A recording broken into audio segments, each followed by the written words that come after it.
Wouldn't it be cool if there were something that we already do every day, all the time, all day, that if we did it a little bit differently could make a big, huge difference in our lives? Well, guess what? That thing exists. Have you ever noticed that sometimes you're maybe not taking really deep breaths, or you're getting out of breath easily? Does your stomach actually come out when you breathe in? I mean, none of us want our stomachs to come out, do we? Well, breath work is a really cool thing that you can do anytime. So stick around because we're going to learn a ton from our guest today. Welcome to Mind Your Midlife, your go-to resource for confidence and success, one thought at a time. Unlike most advice out there, we believe that simply telling you to believe in yourself or change your habits isn't enough to wake up excited about life or feel truly confident in your body. Each week, you'll gain actionable strategies and, oh my goodness, powerful insights to stop feeling stuck and start loving your midlife. This is the Mind Your Midlife podcast. So if you've listened to episode 1, you heard me talk about a period of life that I went through where I was really struggling to be able to identify the emotions I was feeling at any given moment. I was searching for ways, and I still am always looking for ways to help my clients, searching for ways to make it easier to feel emotions, recognize emotions, because that's how we release emotions and that's how we feel better and heal. And so today we're going to talk about one of those ways, and that is breath work. We all breathe. So what does it mean, breath work? Well, my guest today, Kamini Wood, is going to tell us exactly what it means, and we'll even try it together. Of course, make sure you're not driving or something like that when we try it. Kamini Wood is a life coach, speaker, author, and host of the Rise Up, Live Joy Your Way podcast. And one of the modalities she uses to work with her clients is breath work. Welcome, Kamini. I'm glad you've joined me. Thank you for having me. I'm excited to be here. It's going to be a fun conversation. I've been wanting to do an episode about this for a while. So let's dive in. You are a life coach and interestingly work a lot with healthcare workers. So how did you end up finding breath work or including that as part of what you do? So interestingly enough, it coincides with how I started working with a lot of healthcare workers. So I work with a lot of high achievers. I deal with a lot of anxiety. And so right around the time that I stumbled on breath work was also around the time of COVID, oddly enough. And I started working with a lot of healthcare workers who were dealing with anxiety, the stress, the overwhelm, and the burnout. And it was almost like the universe was bringing the two things together on purpose. So the breath work was really a way to help individuals dealing with things like anxiety, but coming at it from a somatic perspective instead of a cognitive perspective. And I do a lot of work with mindset. It's a majority of the work that I do because it really is when we can shift how we're thinking about things and the stories we're telling ourselves, it's a game changer. But sometimes, especially with those of us who are overthinkers, and I happen to be one of them, sometimes we have to find a different way in. And that's how I stumbled on breathwork, because it was a way in using the body as almost like it was a tool to communicate, first of all, because our body's communicating to us, but also it was a release, a deep release of these pent up emotions or these held on to emotions. Once those are released, then you can deal with things from a cognitive perspective. And so with healthcare workers and the whole COVID dynamic that we were dealing with, it was another way in because they were holding on to so much. It was all suppressed, and breath work allows for that deep release, because most often, if you think about, where we hold on to emotions, many people will complain about neck pain and back pain. And usually that's where we're holding on to those emotions. When you do deep breath work, and I think we're going to talk about this a little bit later, but that circular belly chest breath, it allows for the ability to start moving that through your system, and all of that can actually be expelled, right? You can actually release it and not hold on to it. Fascinating. And there's so much I can take from what you just said. So there's a term you used that I think is a really popular term nowadays. And I suspect that people sort of know what it is and maybe not fully, and that's somatic. So can you Mm-hmm. tell us a little bit about what that meant? Yes, you're right. It's become a more popular word. The somatic, when I'm referring to it, I'm referring to the body's intelligence, right? Using body work as a way to move through things rather than, again, the cognitive. So not just thinking our way through, but actually recognizing that our body holds on to experiences. Van der Kolk has that book, The Body Keeps the Score, which is an Mm-hmm. amazing book. And it really dives into the fact that our body holds on to memories and the experiences we have are somehow held onto our body. So the somatic work allows us to use the body's intelligence. You know, for instance, when I'm talking to somebody who is dealing with a lot of anxiety, a lot of times I will push them to say, okay, where do you feel that? What's the sensation you have in your body? Name the sensation and tell me where it is. Like, where are you holding on to it? Because if you can go into that part of your body, there's so much intelligence being held there versus, again, trying to just think your way through.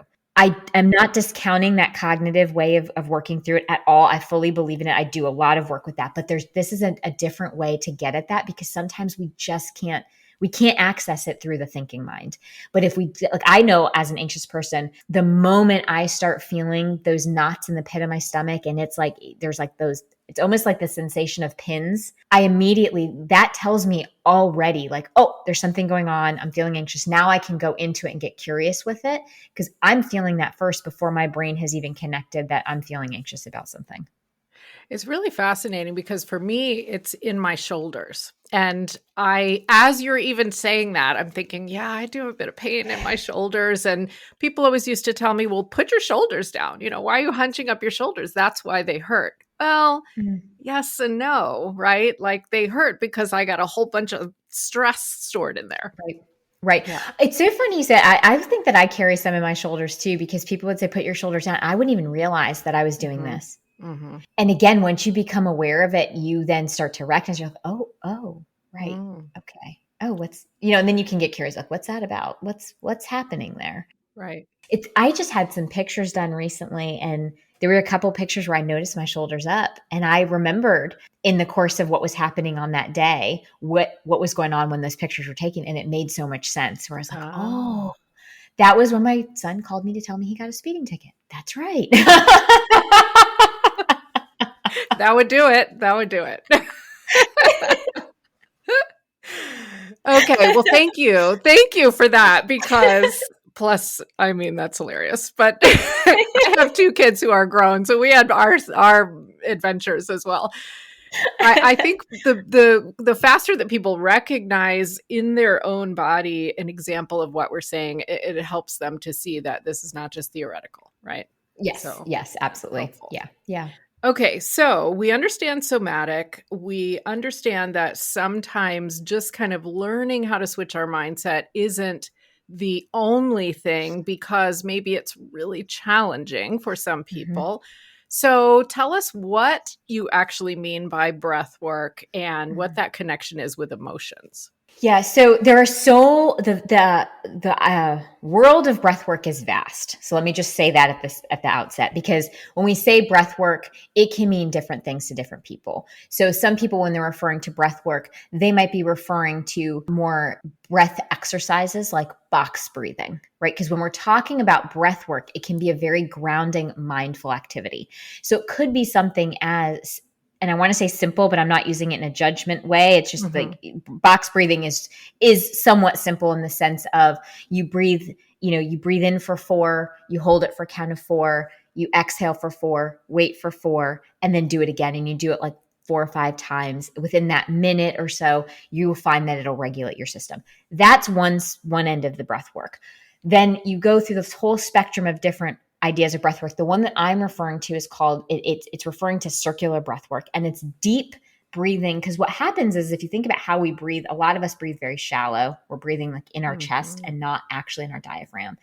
And so the breath work that I will do with people is 2 really big breaths in from your belly, right? So it's belly, chest, and then you breathe out all through the mouth. And you just essentially visualize a circle where you're breathing into your belly, then your chest, and then you're breathing out. And the reason why you do this in the breath work that I do with people ranges from 20 to 29 minutes, right? So you're doing it for a consistent amount of time. The reason why most people say that this is life-changing is because as you get into it and you're in this rhythm and you're breathing all of that out, all of those emotions that you have been storing in kind of like the pit of your stomach essentially come up and out. I've led breathwork classes. I have participated in breathwork classes. I have yet to go to one class holding it or as a participant and not either had my own tears or witnessed other people having tears. And it's because the emotions finally have that ability to come up and out and be expressed. And they're the emotions that we've been holding on to. And why it's so important is most of us are tamping down our emotions pretty much since we're little, right? Because if we think about it, we receive messages as little kids, like we'll be crying and we'll receive a very innocent message of, you're brave, don't cry, or, we don't have time for that right now. We've got to get going, right? So we're receiving these little tiny messages of how we don't have time for our emotions, or, that emotion's not okay because we're actually brave, or, anger is not a good emotion. So nope, you can't express that. And so we're taught very early on to just push them down. And so breath work allows for them to actually come up and out, because ultimately, and I'm a firm believer in this now, that emotions do need to be processed and they need to be acknowledged, because at the end of the day, there really isn't a good emotion or a bad emotion. It's just data. The emotions that we're feeling are giving us information on something we need that we're not getting, or a value that's not being met. And if we could just allow ourselves to come at our emotions without judgment and just look at it as data and information, it would allow us to be able to move through so much more, right? Whether it's a challenging moment or even just being really present in our happy, joyful moments, because we're allowing the emotions to actually be there. Great points. And I will say, listeners, I went through some counseling many years ago, actually, about this, because I couldn't recognize my emotions at all.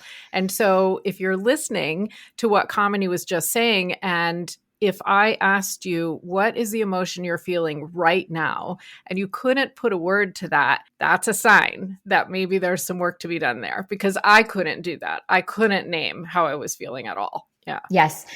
And even in the work that I do, most of my clients really struggle with it, or they'll be able to name maybe the more common emotion, like, oh, I feel sad. Mm-hmm. Yes. And what else? Right. Because underneath the sadness are other emotions, or even I feel angry. Okay, great.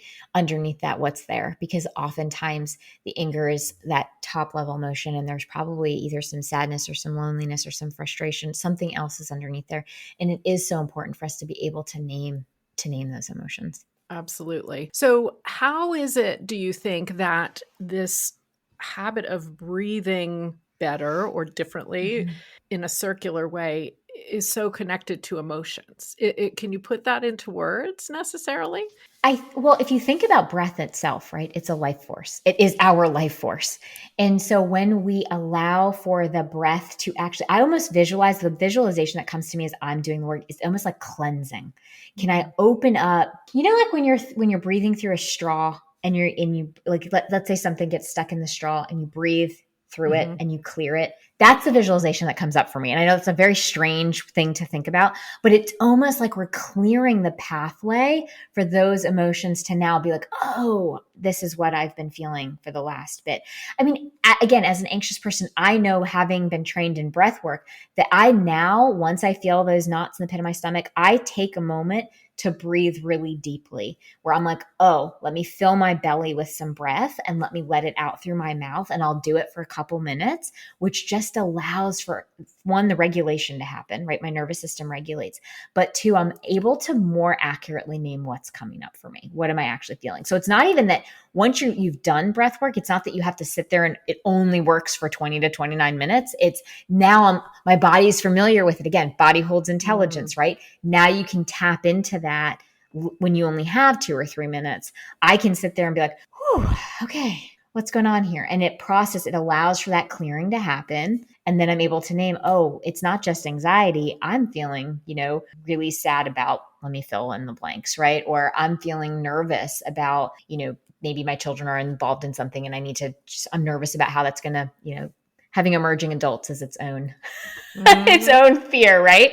But in some sense, you were asking like, how do they correlate? And I think it really is the breath as a life force also then clears the way for these emotions to be processed. Yeah, that makes sense to me. And now we're going to flip it, because I feel like it's possible that there might be people listening and thinking, well, that's all well and good, but I don't want to feel my bad Yes. emotions. Yes. Yes. And Yes. maybe breathing is great, but I don't want to be Uh-huh. sad. I don't want to feel the bad Yes. stuff. So what do you Yeah. say if somebody's thinking that? Yes. First of all, I hear you, totally hear you, and totally get it. And also, it's part of the human experience. And when we feel our emotions, it's again looking at them not as good or bad, but recognizing that that discomfort is showing up to tell you that there's a value you have or a need you have. And if you can name that, then you can take values-based action. So it's not about feeling the sadness to stay stuck in it. It's about letting the sadness be there, let it communicate to you so you can move through it and you can get to the other side of it. And I heard a coach once say, I don't know if I'm going to quote her exactly correctly, but something like a negative emotion has never killed anyone. Like you're going to get through it. Nobody's going to die. It's all going to be okay. Right. Well, I mean, that's the thing, right? Discomfort is part of the human experience. And so, and I know it's been human nature. We want to avoid that because who wants to be uncomfortable? And also we're not denying our own ability to actually fully live at the same time, right? We can't have love without grief. And the reason why is because they coexist. Like we know love, we know we loved somebody, or we know the feeling of love basically because we have the ability to, what we're going to grieve. It's hard to accept that, but it's the yin and yang, right? It's the natural law of polarity. We have both and we can learn from both. Yeah. And I like the idea that if we can get through it, it gets better. We just let it out and then it's better. Yeah. Mm-hmm. Yeah. I mean, because if you think about when we suppress it, we think for the short amount of time, we're like, oh, okay, we don't have to deal with it.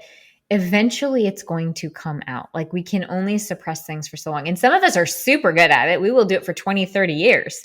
So we're really good at it, but eventually it's going to find its way out because at the end of the day, it's a path that we're being offered so we can grow, learn about ourselves and evolve. I love it. Okay. So then you told us very briefly what this idea of circular breath was, but can you either just walk us through it or explain it further, or can we try it as an example? So for most of the breath work, you're lying down. So essentially, though, the old worry that most of us females and some males too, we always are told like suck in your stomach. Mm-hmm. We're going to do the opposite of that, where you're actually breathing into your belly, kind of pushing it out, and then you breathe into your chest, and then you let it out through your mouth. So it's really a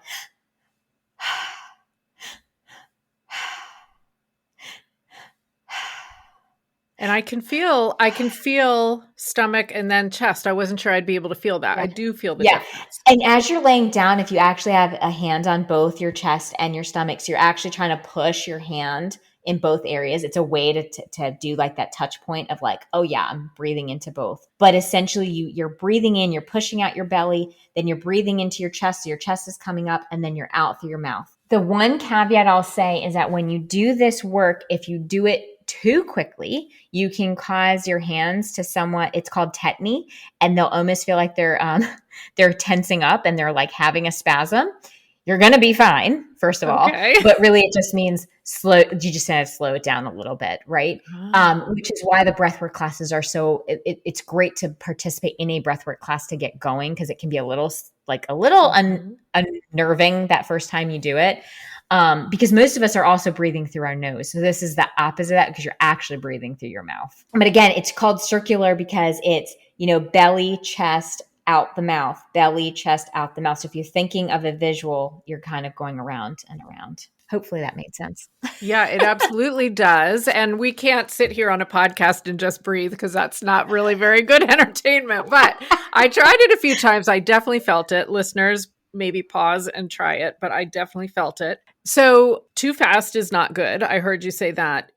what about just kind of slow, deep breaths? If somebody just was having a rough day and they wanted to take a few deep breaths to help themselves calm down, is this something they could do? Totally. And as I said, I mentioned, that's what I do now, Mm-hmm. where if I'm having either an anxious day or I'm feeling overwhelmed, you can absolutely just take a pause, take a time out, and give yourself 1 or 2 minutes of just do that deep breath. And you can do that circular breath of belly, chest out, belly, chest out.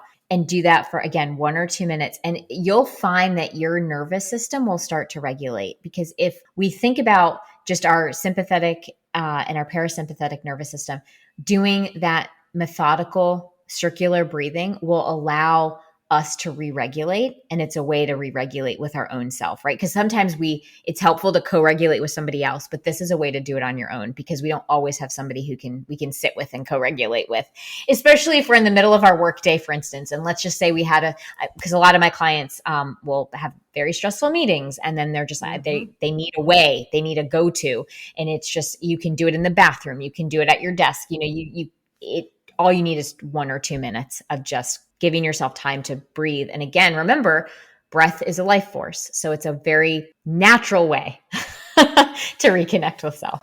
So I love the idea of a tool that is fairly simple, that once we learn how to do it, we can use it anytime, and it's free and it takes a minute. And I definitely hear you, though, that to start something like this, you would want to work with a coach, or you said a class. So how can people connect with you and learn more about what you do? Or do you have other ideas about how we can find a breathwork class or something like that? Well, there are so many individuals at this point that do offer breathwork classes, which are amazing. They're all amazing individuals. For me personally, I do work with people on breathwork. And so if they want to connect with me, my website is kaminiwood.com.